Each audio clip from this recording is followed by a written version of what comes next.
আজকে 25 ডিসেম্বরের সারা পৃথিবীতেই খ্রিস্টানদের ধর্মীয় উৎসব বড়দিন পালিত হচ্ছে। সারা পৃথিবী আলোতে এবং আনন্দে উদ্ভাসিত। আজকে কিন্তু বাংলাদেশে অন্য একটি ঘটনা ঘটলো, সেটি হচ্ছে স্মরণকালের মধ্যে সবচেয়ে বড় জনসমাগম, অর্থাৎ মানুষের যে উপচে পড়া ভিড়। তারেক রহমান দেশে এসছে, তার জন্য তারেক রহমানকে স্বাগত জানানোর জন্য লক্ষ লক্ষ মানুষ ঢাকায় মিলিত হয়েছিলেন। তারেক রহমান দীর্ঘদিন, অর্থাৎ গত সেনাবাহিনী শাসিত সরকারের সময় থেকে আজ পর্যন্ত দেশে আসার সুযোগ পাননি। দেশে আসা তো দূরের কথা, তার বক্তৃতা, তার ভাষণ পর্যন্ত নিষিদ্ধ ছিল বাংলাদেশে। শেখ হাসিনার নেতৃত্বে যে আওয়ামী লীগ সরকার গঠিত হয়েছিল, তারা তারেক রহমানকে জেলে ভেতরে রাখার জন্য অনেক চেষ্টা করেছেন। শুধু তাই না, লন্ডন থেকে কিভাবে তাকে এনে হেনস্থা করা যায় এবং জেলের ভিতরে তাকে ঢুকানো যায় সে নিয়ে ব্যতিব্যস্ত ছিলেন। আমার মনে আছে যে তৎকালীন পররাষ্ট্র প্রতিমন্ত্রী শাহরিয়ার সাহেব, উনি রাজশাহীর মানুষ, তিনি তারেক রহমানকে হেনস্থা করার জন্য এমন কোনো প্রোপাগান্ডা নয় যা তিনি করেন নাই, এমন কোনো কাজ তিনি বাকি রাখেননি। তারপরেও তারেক রহমান লন্ডনে একটি সম্মানজনক অবস্থায় ছিলেন।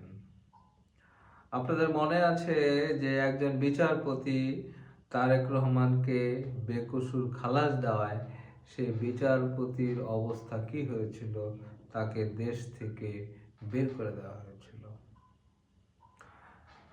আজকে সেই অতীত নিয়ে কথা না বলি, আমি বলতে চাই তারেক রহমানের উদ্দেশ্যে কিছু কথা। আপনি দেশে এসছেন, আপনি দেখলেন কত মানুষ আপনার জন্য অপেক্ষা করেছিল।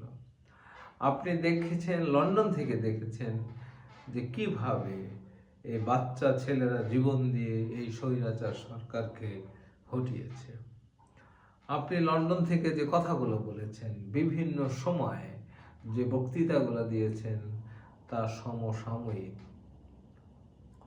এবং আগের যে ভুলগুলো ছিল সেটা থেকে সংশোধিত হয়ে নতুন একটি বিএনপি, নতুন একটি অর্থনৈতিক সমৃদ্ধ বাংলাদেশ করার জন্য আপনার যে প্রচেষ্টা, আপনার যে আন্তরিকতা এবং দক্ষ মানুষকে নিয়ে নতুন করে দেশ পরিচালনা করার যে স্বপ্ন আপনি দেখছেন বা জনগণকে দেখাচ্ছেন, সেটি বাস্তবায়ন করতে হলে আপনাকে কয়েকটা জিনিস কিন্তু মনে রাখতে হবে। আপনার দলের মধ্যে অনেক লোক রয়েছেন যারা আগের ফরম্যাটে, অর্থাৎ গতানুগতিক ফরম্যাটে দেশ চালাতে চায়। আগের ফরম্যাট মানে একটা মন্ত্রী হবে, তার অনেকগুলো টেলিফোন থাকবে, প্রাইভেট সেক্রেটারি থাকবে, এপিএস থাকবে, তার আন্ডারে সচিব থাকবে, সে একটা মন্ত্রণালয়ের মালিক। দেশের উন্নয়নের কিছুই বুঝে না। যে মন্ত্রণালয়কে বসানো হয় সে মন্ত্রণালয় সম্পর্কে কোনো ধারণা নেই। এইভাবে যদি দেশ চলে, অর্থাৎ আগামীতে বিএনপি যদি ক্ষমতায় আসে, আমরা আশা করছি বিএনপি ক্ষমতায় আসবে, যদি ক্ষমতায় আসে তাহলে আগের, শুধু আগের বিএনপির কথা বলছি না, আগের যে কোনো বাংলাদেশের সরকারের যে কাঠামো, যে মন্ত্রীদের বাপের সম্পত্তি মনে করে এক একটা মন্ত্রণালয়, এবং সচিবরাও তাই, কর্মকর্তারাও তাই, জনগণের সেবার সও তারা বুঝেন না। মন্ত্রণালয়ের ফাইল আর নিজেদের প্রমোশন এবং বেতন বাড়ানো, বেতন নেওয়া ছাড়া আর কোনো কাজ নেই। যে মন্ত্রণালয়ে চতুর্দিক দিয়ে দেয়াল ঘেরা, সেখানে পাশের জন্য মানুষ বসে থাকে, তবদিরে যায়। এই হচ্ছে দেশ। এই অবস্থার পরিবর্তন দরকার। সুনির্দিষ্টভাবে সংস্কার প্রয়োজন।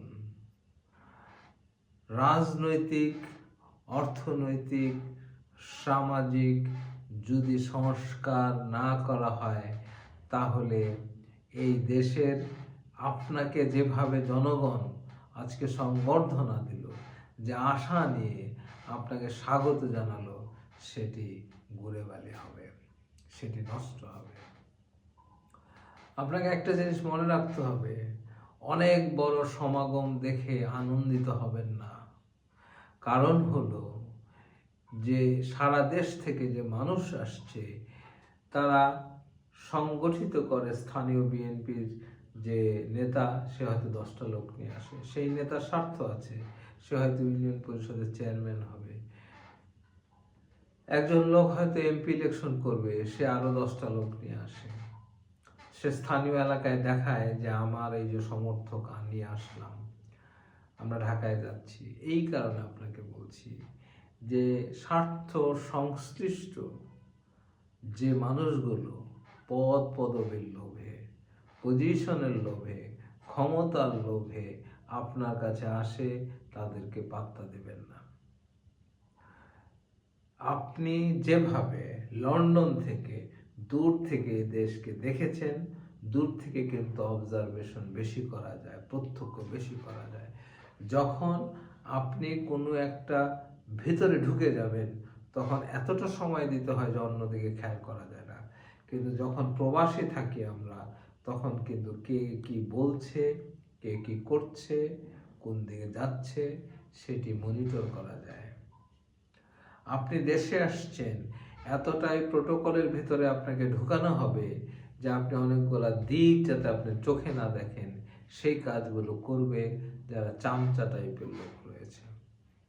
আপনাকে ব্যস্ত রাখবে অপ্রয়োজনীয় কাজে, এমনও হতে পারে। কিন্তু আমি বিশ্বাস করি আপনার মধ্যে অনেক দূরদর্শিতা রয়েছে, আপনি এগুলোকে ওভারকাম করবেন এবং প্রকৃত যারা দেশের জন্য কিছু করতে পারে তাদেরকে পিক করবেন এবং কাজে লাগাবেন।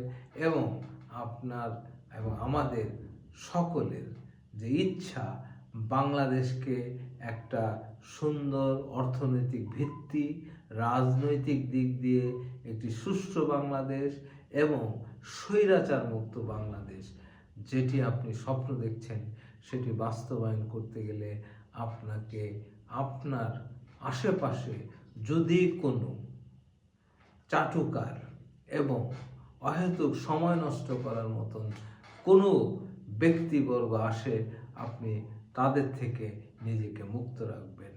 অনেকেই আছেন জেল খেটেছেন, অনেকে আছেন নির্যাতিত হয়েছেন, সেই নির্যাতন